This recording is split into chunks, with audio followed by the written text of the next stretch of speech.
Ladies and gents, you guys know what time it is. First quarter of the show. We coming out. We might throw a little blitz at you, might throw a little cover 2 zone at you, but you better believe we're going to come at you with some outstanding defense. And here's where we chopping it up. Our chopping it up segment this week is a very, very special segment. Our very own Pat P became a journalist, to say the least. He wrote a nice, eloquent letter in the Players Tribune that's out right now. So if you guys have yet to hear about the letter or read the letter, make sure you go to playerstribune.com to check out the letter. It was a thank you letter, to say the least, to the Arizona Cardinals, so all the fans that have supported Pat P and his family and his friends throughout his 10 years of playing in AZ. He went out and let it all on the line, or let it all on paper, because he put it on wax, he put it on paper. Pat P, man, tell us about the thought, your thoughts about, writing that thank you letter to Arizona. It was only right. I alluded on, a number of times, I had an opportunity to spend 10 years here. And, some people are saying, like, why haven't we got a formal, goodbye? It's hard to bottle up 10 years of not only success, but, great memories, friendships, relationships.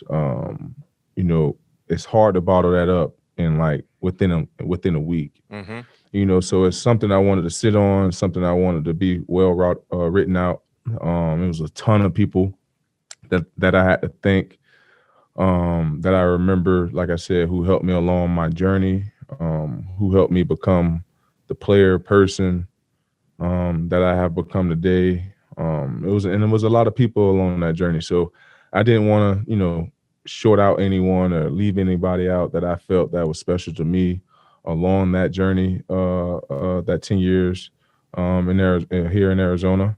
Like I said, I wanted to make sure that it was something that, that was well processed to where, I got my message out, clear. And I got opportunity to say one more farewell, you know what I mean? Because obviously saying it is one thing, but having it on paper to where people can go back and really look at it and see their names, the names that I have in the article, the people that I'm thinking, I think that that'll definitely hit home a little bit harder. So again, I had an awesome time here in Arizona. I wouldn't trade it for nothing here, for nothing in the world. Had an opportunity again to raise 2 beautiful girls here. My wife finishing up med school here. Just ironically, the year that she's finishing up med school is the year that we're leaving. So the good Lord works in mysterious ways. Yeah, no doubt about it. Good Lord works in mysterious ways, and we're blessed for the new opportunity that is laid out in front of us. Like I said, viewers, listeners, if you would like to check out the letter, the thank you letter from Pat Peterson to Arizona, it's on the playerstribune.com. One thing I like about the letter, Pat P, you highlighted everything that was associated with you during your time there in Arizona. And you talked about the highs and you talked about some of the lows. And one thing that a lot of people forget about, you found out, you're a diabetic while playing for the Cardinals. Right. And that was so weird and ironic at the same time, because I remember having a conversation with you, and when you took your profile shot for that upcoming season, and your face was about the size of an oversized egg. I'm like, dang. And if anybody know anything about Pat Peterson, going back to his LSU days, high school days, your face has always been well structured. You know what I mean? But the first sign someone is gaining weight, you just got to look at the face. Right. And then you was like, man, I'm just, and I'm like, you always been a big kid, but man, Pat, your face looked kind of fat. But eventually you found out why you were gaining weight. So fill us in a little bit about that, adversity you had to face, especially while being a professional player. Yeah, it was weird, going through that state, because I, like you said, with my body making that, that change, I was like, man, what the heck's going on with me? Because I'm doing the same thing, I'm eating the same thing, I'm working out every day. I don't know what the heck is going on, and at the time I was 23, 24 years old.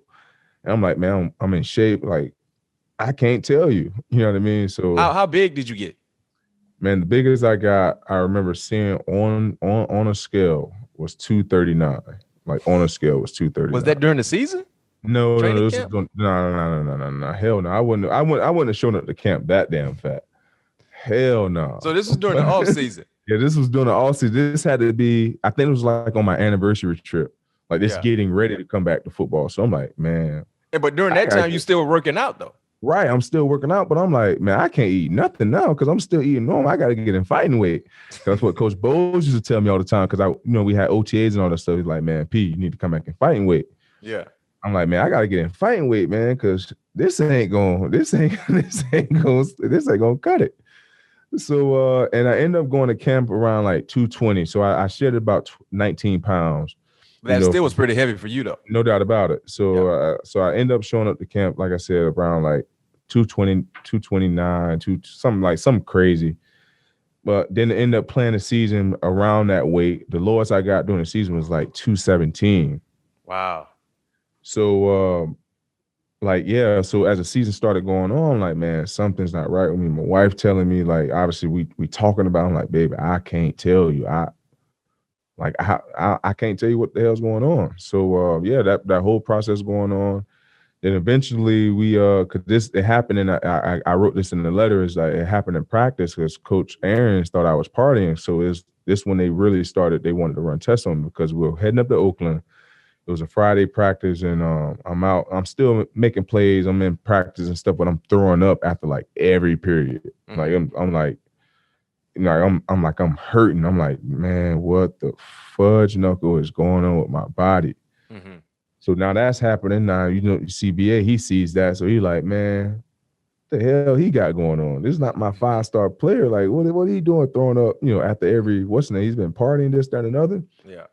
So yeah, Coach wanted to literally make me inactive for that game after that practice. But I'm like, Coach, I promise you, I ain't partying, I ain't doing nothing. Like, I can't tell you what's going on. And then when we got back from Oakland, that's when I finally got tested. And that's when they found, like, my glucose level, my A1C level, sugar levels, all that is like through the roof. Wow. Yeah, and that's when once we found out, what was the cause of all of this, they started giving me the proper medication. What was the cause? They said it's environmental, like it's genetics. So just something that obviously we know. African Americans, that's something that we deal with. High blood pressure, mm-hmm. Diabetes. That's just something that runs within the bloodline. So and with my wife being a family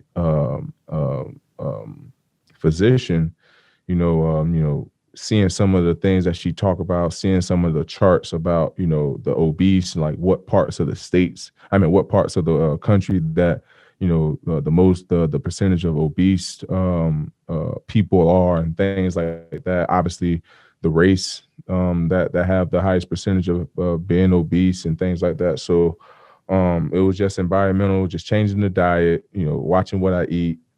Because obviously we know, being in the South, we love to eat, what we eat, and that stuff, contain a lot of sodium, and obviously a lot of sodium is not good for our bodies. So, that's one of the, main things why a lot of African Americans, are obese or are fighting high blood pressure, is just the diet. And, it's, we have to find a way to, fight that urge if we want to stay on this earth and be healthy, to change the way we eat. But like I said, it was environmental. So that's what caused it.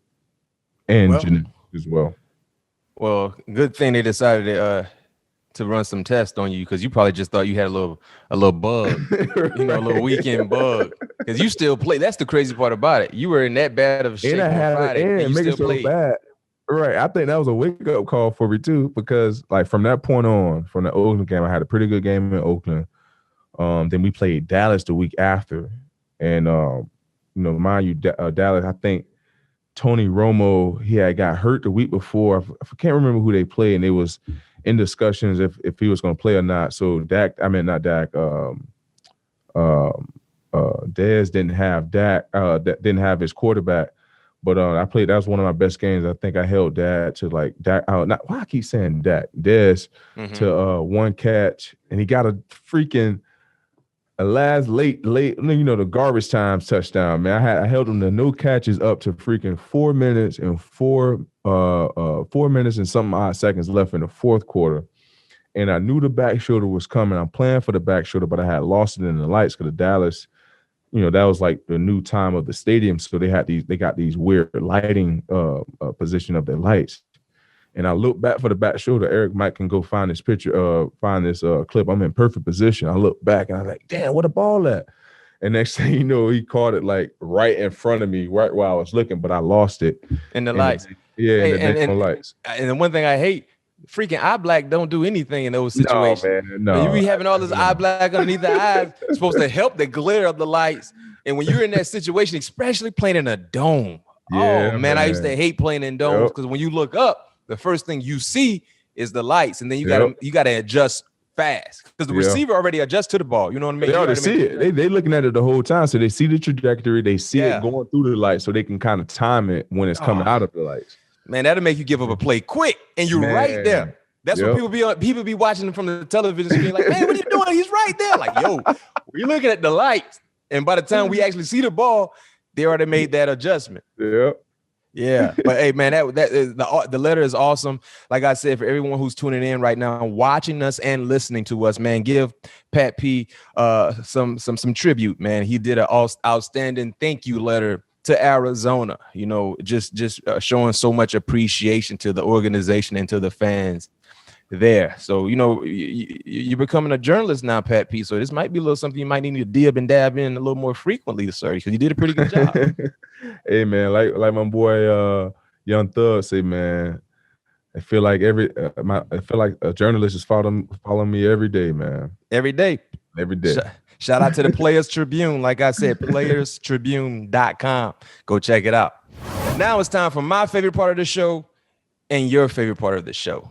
Has Pat heard? Hey, man, have the fans voted this as their favorite part of the show, man? Are you just we've been getting Pat P, we've been getting a lot of people on social media, specifically Twitter, talking about this segment of the show. And I told you one fan, I forgot his name.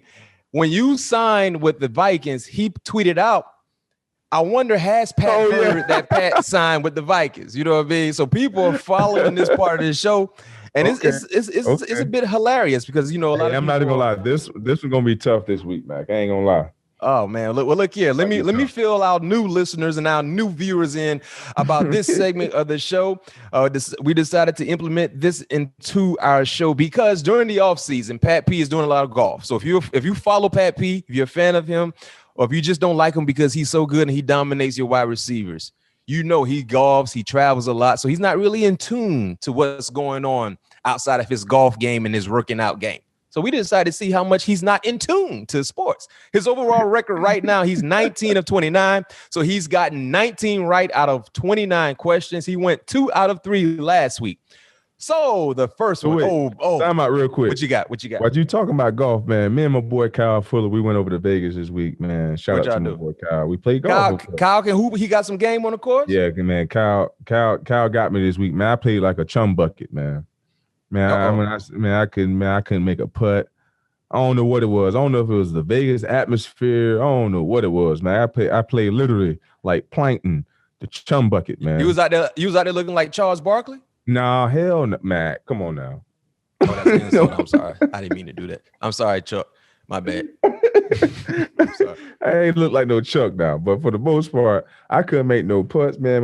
My boy Kyle took me the time. But the good thing about it on our first bet, he got me on our second bet. He was dogging me, and I ended up having to come back and end up breaking even on the first bet. And so on the second night, we played 27 on the 27th of the 9 holes. Mm-hmm. That's when he got me, man. I played literally like a Krusty Krab bucket, man. Did y'all have anything on the line? Y'all just playing for fun?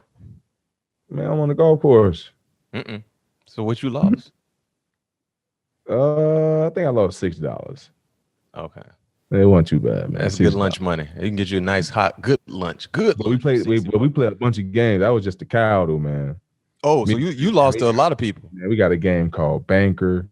We got a game called Horse. We got this game called what other game we played? Man, we played like 7 different games, man. It was 5 of us. We got these poker chips. We got these poker chips to where they call golf poker chips. So every hole is worth a coin. So if you hit a tree, you get that coin. And on the coin it says what it's worth. So we can on the coin we can be like, well, on the coin it might not be what it's worth on the coin, but at the beginning of the round we got to establish what each coin is worth. So we might say that coin may be worth 10. If you make a birdie in a 1 putt, that may be worth $20. Gotcha. So you can make a lot of bang for your buck each hole, because each hole is a different gambling opportunity. Well, I'll be a side better because my golf game ain't. And you can definitely do that. We got this side betting game called Snake. Yeah, I can be a side better. Yeah, man, and it's to where if you anywhere on the green or what, not even on the green, if you have a putter in your hand and you putt or whatever, we obviously in golf 3 putts is bad. You don't want a 3 putt, but if you 2 putt, you can win. So if you out like 90 feet, and somebody got a putter in their hand, it's an opportunity they're gonna 3 putt, so you can call Snake on them. Gotcha. And it starts at $5, but you can raise it all the way up to 20. 20 is the cap. And that can get pretty dicey too. My man Kyle was undefeated in Snakes, by the way, too. Man, Kyle just cleaned up. He cleaned up this weekend, man. Shout out to Kyle Fuller. Newly signed Denver Broncos corner. Yes, sir. But go ahead and get on fast Pat Hurd, man. We got a layup for you, Pat P. I mean, a right hand layup, an easy in-game layup. So. All right. Have you heard of Alex Rodriguez? Come on, man. Yeah. Okay, that's a layup. And the reason why we started off with that question is because your new hometown NBA team, I saw that. Anthony Edwards was a baller, by the way. I think he was joking, bro. No, he was not joking. No, man, I think he was joking, man. He was serious. It's a heart attack. He was not joking. But he know about baseball. He remember in that interview, he talked about what? Pat. Remember he talked about saying he don't know like baseball. 19. He's like 19. He is though, but at the same time. He was born in 2001. Damn, you're right. But I still think he was joking. Because he said in that interview, he said, man, I don't even know about baseball. But they pulled up like an interview maybe like a month ago with him talking about playing baseball and wanting to be a shortstopper. Yeah, but I don't think he actually knows about the game when it pertains to players. That's the thing. Yeah, clearly, A-Rod, he was born in 2001. Okay. And the backdrop of this story with Pat P, of course, this is the first layup question. Anthony Edwards, the #1 draft pick from a year ago, other Timberwolves, who's a baller, by the way, coming from UGA, was asked when he thought about A-Rod owning the team. He said he had no idea who he was. I think he was dead serious. You think he was serious? He was born in 2001. It's a possibility. It's a possibility. You know what I mean? He was born in 2001, so that's a layup. You got that easy one right. I don't know if that should actually count, but we had it as a question. You got it right, so you start. Man, come on, man. Want to know? All right, let's go with this one. Dwayne Wade bought ownership stake in what franchise? No, we got him. Look at him. Utah Jazz. Oh, okay. Utah Jazz. Oh, okay. I saw that. All right. Okay. All right. Okay. You surprised me. I thought we had. You saw me put my thinking cap on. Yeah. You saw me put my thinking cap on. Ball cap. All right. When you heard about that, what did you think? I heard a lot of people complaining about. Wait a minute, you bought ownership stake in the Jazz and not the Heat. But I heard that if he purchased any ownership stake in the Heat, he could never recruit for them. So it makes sense because if you own the Heat, the team that you love and you play with, you can't recruit or help them get better. Right. So he can own. He can own part of the Jazz and still try to do whatever he can to help his home team out in the Miami Heat. No, I think makes sense. I think it makes sense for sure. Go ahead. Yeah, I was going to ask you. Is there any ownership interest for you in the near future when you're done playing? Man, I would love to. Nothing has come across my desk yet, but I would love to have the opportunity to, have a piece of ownership of, any franchise. Being a huge sports fan and having, having kids. Want to have. I want to leave. I want to have the opportunity to leave something behind. You know what I mean? That's why, the good Lord put us on this platform to be able to take advantage of it. And there's something like that. Cross my desk. No, damn right. I'm all in. And one thing you might want to look at when it comes to ownership and having a stake in something, esports, the gaming industry. Yeah, man. It's only gonna get bigger. Yes, sir. Yes, sir. It's only gonna get bigger. That's something that has been not just taking people by storm here domestically, but universally, globally, everywhere. The gaming industry is huge. Globally for sure. All right, Pat P. 2-0, man. 2-0. Okay. First of all, how many questions do we got? We got. I can't tell you that. You just got to answer. You just got to. Right. They come as they come. All right. This one right here in the third question. Did you hear Alex Smith retired? Alex Smith, the quarterback? Yeah. Yeah, I did actually, because I saw Golden Tate posted. Okay. He posted it, and that's where you saw it at. Yep, that's where I saw it. But yeah, if I wouldn't have saw that 2 hours ago, yeah, I wouldn't. So we had you until 2 hours ago. Yeah. Yep. Alex Smith, 16 NFL seasons. He was actually the first pick in my draft, 2005 draft. 2020 comeback player. He went one from Utah. Yep. That draft was pretty loaded. Oh yeah. Alex Smith went one. Braylon Edwards. Then Joe Thomas go that draft too? No, Joe Thomas. No. Cleveland took Braylon Edwards that draft in 05. Oh yeah. 03. Is Joe Thomas younger than you? Yeah. He much younger. Okay. Ronnie Brown 3, Cadillac. Yeah, I remember 4. Ronnie Brown. Yeah. Alex Smith was one though. What corners was in that draft with you? Shoot, we had me. That wasn't Carlos Rogers, huh? Carlos Rogers. Okay, yeah, that was Antrell, Pac-Man. Yep. Nick Collins, because Nick was a corner coming out of Bethune. Stanford Route, Fabian Washington, Kelvin Hayden, little Scott Starks went to Jacksonville, Wisconsin. Oh yeah. It was a few corners, yeah. Okay. 3-time Pro Bowler, but yeah, Alex Smith. Man, you played against Alex Smith a few times out in San Fran before you went to Kansas City, right? Yeah, I played against him in Kansas City too. Oh yeah, you did. Yeah. Man, check this out though. I think Alex Smith is. I got my 2 sacks against Alex Smith, if I'm not mistaken. That's the quarterback you got 2 sacks on? Yep. That's dope. Yeah. Shout out to Alex, man. Again, my 2 Alex Smith, your first sack. And actually, and Mac, the second one, so the first one was my rookie year. I came off a corner blitz. Mm-hmm. And I was in my boy Ray Horton. I forgot what we called it. It was a cat something. But yeah, I came. Y'all probably was running something that we used to run in Pittsburgh. Yeah, we was playing some palms behind it. Came right off that joker. There was in I'll never forget, there was in a snug set. Double snug. Both sides was inside, both receivers inside the numbers, and I came off the edge, got the sack. That was the first one. But the second one, when he played for Kansas City, they came to the desert and he slid right in front of me. Mm-hmm. Oh, you got that easy one. You got that bunny. You got that for real layup. He slid, you just tapped him. I forgot got that touch, who that it was. Tap. I think it was Chandler. Chandler Jones said, "Hey man, did you just get a sack?" I was like, "Yes, sir." Oh man. Hey, those be the best sacks. Actually, I got 4 sacks total because I got one off Daniel Jones, and I got another one off a quarterback last year who did that. Who just slid. He gave himself up. Yes, I think it was Colt McCoy, if I'm not mistaken, because he came in late for Daniel Jones against when we played them at MetLife, if I'm not mistaken. Man, those be the straight. Hey man, so I got two I work for. And 2 you fell right in your lap. Literally right in my lap. Yo, my first sack came my rookie year in Lambeau Field against Brett Favre. Oh man, legendary. No question. Was it snowing? It was a little misty, a little bit. You know, man, you gotta have that picture with the smoke coming out. Hey, was the smoke coming out your mouth when you I got the picture. I got the picture right over there. So I sacked Brett Favre. We ran dime away. Did you shoelace him or did you tackle him, man? I knocked the ball loose from the man. That's what Andrew used to say. Knock the ball loose from the man. So I attacked me and Troy blitz. It was Diamond Way, weak Cobra White.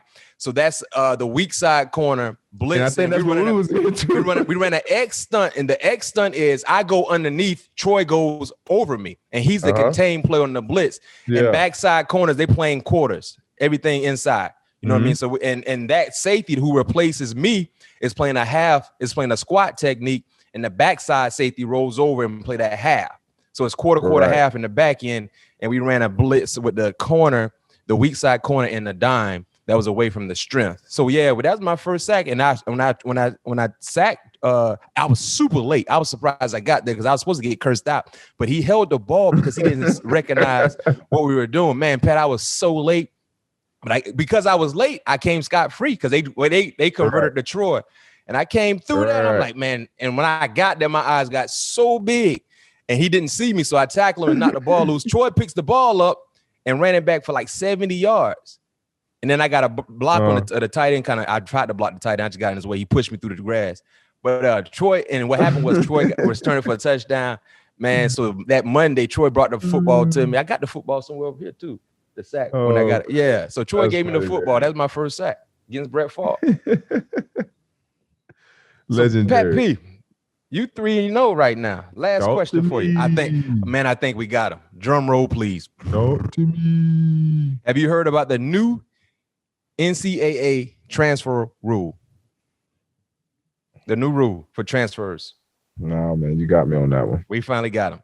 All right, so but wait, if I had to take a wild guess though, because I know they've been trying to change the rule as far as kids transferring from another D1 to another D1 and actually going able to play this. So they changed it to where they're able to do that now? Yeah, so the new NCAA transfer rule is football and basketball student athletes will now be allowed to transfer and have immediate eligibility without sitting out. Okay.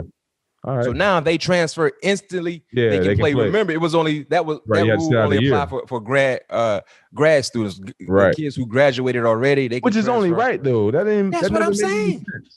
Yeah, so now if you're not even playing, if you haven't earned the right to be a starter, you might get mad and just transfer. Right. And why should you be penalized of sitting out a year when you got to work a year every year for your scholarship? Man, exactly. It's not teaching accountability. You know what I mean? Sometimes you got to earn things. You got to go work for it. You might not be a starter as a freshman, but work. You know what I mean? If you're not starting as a freshman, you go transfer and just try to go somewhere where you can start. What is that teaching? Yeah. It will definitely be a big time free agency period in college football. Have some stats for you. Of 12,000 FBS football players, 14.7% transferred in 2019 per the NCAA. Basketball, the 4-year transfer rate in men's hoop has risen from 10% in 2010 to 16% last year. In women's hoop, the rate was 12% last year. So people are transferring for whatever reason. Oh, no question. You got to sit out now. It's about to be at least 30. I'll probably say it's going to be high 30s. Hey, if let's say hypothetically speaking, if things wasn't going right for you when you were at LSU and you wanted to transfer, where would you go? Where would you have gone if Les Miles was tripping? Wasn't trying to get tick out there. If Les Miles was tripping, if he was tripping, dang, man, that's a good question, yo. That's a really good question. But since you put me on the spot and I have to take a wild pick right now, I will probably go with Michigan. Ooh, Michigan? Yeah, because I was a huge fan of Uncle Charles, man. So, whatever. Yeah, I probably. Yeah, and I got slightly recruited by Michigan, but they didn't come at me hard. But they end up signing the number 2 corner in my that year, and I cannot think of his name. He got this funny last name. It wasn't Leon Hall. He was older than you. Oh yeah, Leon way older than me. I cannot remember his name, but his last name started with a B. But he was I want to say he was Nigerian if I'm not mistaken. But he ended up going to Michigan the same year, and TJ Bryant went to USC. Yep, USC. So it was we were the top top three corners when I was coming out. So it probably would have been Michigan. Yeah. You know, I probably would have went to Miami. Yeah. I probably went to him. I probably Miami wasn't I ain't want to go to Miami at that time because when you was coming out, no doubt about it. Yeah, yeah. But my time is now. I feel like it was like that turnover. So that's like the year I think Larry Coker had just got fired. Obviously, they wasn't winning his last 2 years. Randy Shannon had ended up taking over, and it was just watered down at that time when I was coming out. Mm-hmm. That corner you talking about, first name Boubacar or something like that? Yeah, yep. Boubacar. Yeah, Boubacar. That's him. Okay. Yeah, because we used to be in like the U.S. we played a U.S. All-American game together. We went, I ended up getting it was between him and I for the camp MVP. I ended up getting it, of course. But it was us three. It was us three when we was coming out of school. All right. Well, you went 3-1. You got I went 3.5, Mac, man. 3.5 a half? Yeah, man. I take a half. We got to go to the committee. And man, they do that in golf, man. They do that in golf. They give halves in golf. 3.5. Match play. A pretty good day for you. Add into your overall record. And this is called 21 Questions. 21 Questions is where we get a chance to interact with you, the fan, the listeners, and the viewers. If you want your question to be answered in the future, leave a question attached to a 5-star review on Apple Podcasts, and we may get to it on the show. Pat P, the question for this week's episode, it comes from Insta_Gram. Insta_Gram. GRAHAM. Thank you, Insta_Gram, for this question. Okay, it's for both of us. Pat P, you're first. Who are some of your funniest teammates of all time? Please give an example of what they would do to lighten the mood in the locker room. Man, I got a bunch of those, man. Tony Jefferson being one of them. Brandon Williams being another one. I'm trying to think who was the guy on this past team last year. Or Chandler Jones is one of them.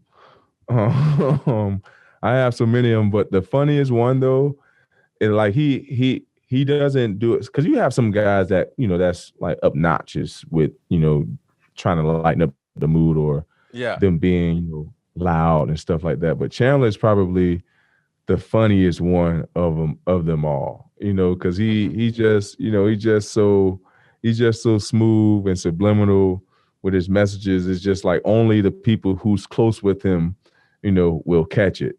So he's super cool, man. But he's just a guy that obviously won a couple Super Bowls. Played with a bunch of great players. He just understands how to break up that that tension sometimes in the locker room, and he always do a great job at it. An example, let me see if I got any one of them that's PG. That's the thing. Yeah, that's the thing. Some of the most memorable moments in the locker room, they rated off. Yeah, man. The language. Dang. Oh man, I don't have any of them, but I can go by this one. So Chandler is a big, he loves singing. And the song that he always sang, that because he's a guy that he sings so much, or he'll sing a tune to where he'll get it stuck in your head. You know what I mean? To where he'll come in the morning and singing a song. Next thing you know, you find yourself singing that song. But his favorite song, and it always made everybody laugh, no matter how their day was going, is her name is what's her name? It's the way you speak to me. The girl who sang Shea Coco Shea Butter. Shea Butter, baby. I don't know. Something just pillow. Yeah, you hear my voice? You hear my tune? Hold on, wait. I'm gonna find it. What's her name, man? Eric, it starts with you say this one. I don't know who. Hold on. Shea Butter. Hold on. Shea Butter. you know my music catalog crazy, man. I know it You is. ain't heard Shea I'm Butter, on. man. I'm Ari Lennox. yeah. Ari. All right, Lennox. Yeah. Come on, Matt. Yeah. That's what he was singing. Yeah. Come on, Matt. I'm about to check. That was the song Chandler used to sing. Hey man, Eric. Man, you need to put this on the feed. This needs to be our intro song. J. Cole version though. You know what I'm saying? That right there. Yeah. Oh, you in your element right now. You feel some type of way, huh? You in your zone, hey, right? Man, Matt. So my boy, Chandler used to come through the locker room or the training room or whatever and singing that song. It just made everybody laugh because we knew that was Chandler's song. And he knew it. Like he knew like his whatever he come throughout the locker room, no matter whatever how any one day is going. If he starts singing a tune and sing it enough, somebody's gonna start singing it in the locker room, like getting on his train. That's what he always says. Yeah, I got you singing that song with me. I got you singing that song with me. That's what's up. We gotta get Chandler to do it to give us that the edited version. Fact, I gotta get my Rocket Power brother on. That's what we call it, each other, Rocket Power brothers, man. Yeah, I gotta get my Rocket Power brother on. Yeah, for sure. Who's your funniest teammate, Matt? The guy who we had on last week, Chris Hope, super funny. He get in that Chris Tucker high pitched voice, and he just can joke all day. He say some of the funniest, unexpected things that will have you laughing all day. Another one, Dominique Rogers-Cromartie. Oh man, I heard stories about him, man. Boy, he a plum fool, man. Boy, have no sense at all, boy. None. Hey, were you there? This is definitely radio, but you can nod or wink. Were you there when he gave the coach a pump? For a gift? No, I wasn't there for that. That sounds like something he would do though. It'll be a normal day, like it could be September, right? Week 3 or week 4 is September, and he'll come to work in a Spider-Man outfit. Mike Adams told me he came to work one day, man, in a full baby like outfit in the one, the diaper on. Yeah. So you was on that team when he had the diaper on and with the big bottle. I think I was there. Yeah, I think that was his Halloween outfit. One time he came in there with Spider-Man. He came in there with the Toy Story. With Woody? I think it's Woody. Yeah. I was like, man, D, I see what you're doing. So you know how to do you do Dirty Santa for Christmas. Yeah. Man, they said, I don't know who the secondary coach was, but they said DRC gave the man a penis pump, man. I wasn't there for that. But Jit was wild out there, man. We used to be in the casino. Right? And I remember one time I was in there on the other table and they told me to come get him. He done jumped on top of the table because the dealer kept getting blackjack. I said, man, these people gonna send you to a mental institution, man. What you doing? No, man, they cheat me. I said, man, it's not. It just happens, man. They kept getting blackjack. He done jumped on top of the table to try to go get the deal. I said, man, lock you up. They're like, can you please come get him? I was like, man, stop tripping, man. Hey, man, that's crazy, man. Yeah, I heard some funny stories about that dude, man. Oh, he wild. And I had the opportunity to be around him too. When the Pro Bowl was in Orlando, I was like, yeah, that's whatever I heard is definitely true. Man, listen, great dude. He'll give you his right and his left arm. But when I tell you, boy, he get in his mode, man, you better look out. He used to get mad at coach. Who was out there? I think it was Terrell Austin. Him and Terrell used to go at it all the time, man. All the time. And when I brought Boo Ray out to the guys there, we used to be playing Boo Ray right before that practice. Right before that, we used to practice early. Before we had the indoor. I was with Ken. Yeah. Used to practice super early. Man, Jit would be playing. And he'll get booed. So we'd be like, okay, we're going to finish it out at the end of practice. No. Let's play right now. I want my money back right now. I'm like, no, man, we got to go to practice. So we'll leave and he'll just be sitting by himself with the cards in his hand. And then he'll walk out, not dressed, no cleats on, no shoulder pads. Don't look at me. He'll tell the coach, don't look at me. Like, man, this man tripping, man. Oh, man. Plum fool, like I said. Yeah, but I can see that, man. I can see man. Great guy, but boy, I tell you, boy, he will have you rolling all day and all night, man. But thank you, Instagram, for that question. Insta_gram for that question.